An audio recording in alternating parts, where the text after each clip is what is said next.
Bonjour à tous, bienvenue pour une nouvelle série de vidéos sur le logiciel Granma 2. Tout d'abord, avant de commencer, je vais vous expliquer ce que nous allons voir durant ces vidéos, et pourquoi j'ai décidé d'en faire. Cette série de vidéos a pour but de s'entraider sous forme de tutoriels, d'échanges, et d'avis, car comme vous, je ne suis pas du tout un expert sur Granma 2, mais j'aime apprendre de nouvelles choses sur le logiciel, et aussi transmettre ce que je sais, surtout que la plupart des vidéos qui existent sur YouTube sont anglophones. Ces tutoriels ne seront pas forcément orientés pour les débutants qui arrivent pour la première fois sur le logiciel. Pour ceux qui ne connaissent pas bien le logiciel et ses bases, je vous recommande vivement la chaîne du coin des Layeteux, qui lui explique très bien les bases du logiciel. Et en plus c'est aussi un francophone. Pour commencer cette série, je vais aujourd'hui vous expliquer le principe et les bases des macros sur Granma 2. Une macro va être un enchaînement de lignes de commande, qui une fois exécutées vont permettre de notamment gagner du temps pour certaines opérations. Granma 2 fonctionne avec un certain langage de commande que nous allons devoir apprendre.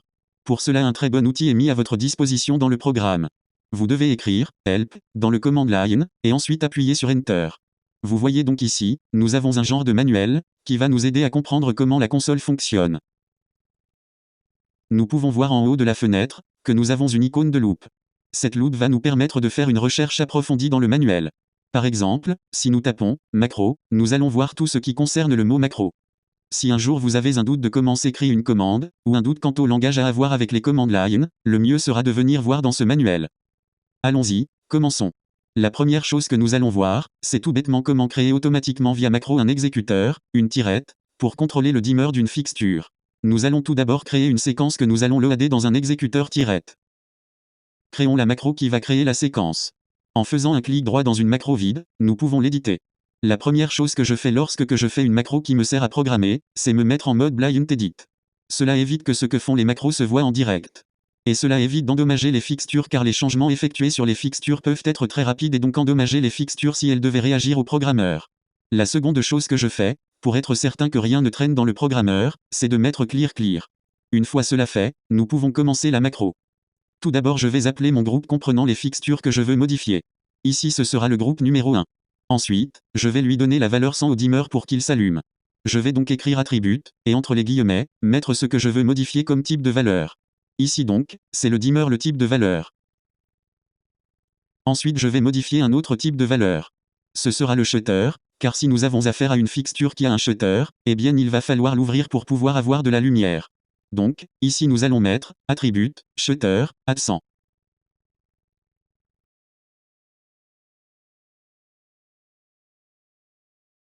Après que cela soit fait, nous allons pouvoir faire une ligne de commande, qui enregistre ces valeurs dans une séquence, comme évoqué plus tôt. Donc pour cela, nous allons écrire « store séquence 100 », car nous voulons l'enregistrer dans la séquence numéro 100. Puis faire un /overwrite, pour enregistrer par-dessus ce qu'il pourrait y avoir déjà d'enregistré en séquence 100. Et juste après, mettre entre guillemets, le nom qu'on veut donner à la séquence. Cela nous évitera une ligne de commande en plus pour la renommer. Enfin, nous allons changer l'apparence de la séquence qui vient d'être enregistrée. Pour cela nous devons taper apparence séquence 100, @gel, puis mettre entre guillemets le numéro et nom, de la couleur de la palette MA. On peut retrouver les noms des couleurs, dans le color picker.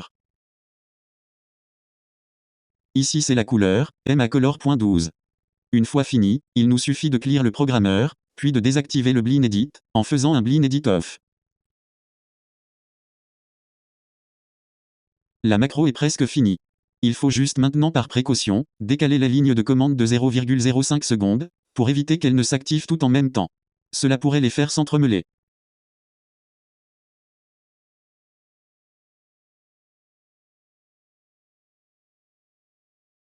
Maintenant, on va créer une autre macro, qui elle va juste suffire à loader la séquence dans l'exécuteur. Pour cela nous allons écrire assign séquence 100 at exécutor 1.1, car nous voulons qu'elle se load sur l'exécutor 1.1. Il ne reste maintenant plus qu'à tester les macros. La séquence est bien créée. L'exécuteur n'est pas encore là, c'est normal, donc on va le loader avec la deuxième macro. Super, ça fonctionne. Pour terminer. Ici par exemple sur mon espace de travail habituel, j'ai créé plusieurs macros pour chaque groupe différent. Ensuite, une macro qui les load tous.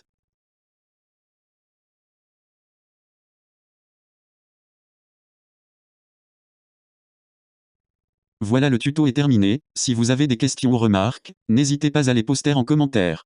On se donne rendez-vous pour le prochain tuto. Au revoir. Et merci beaucoup.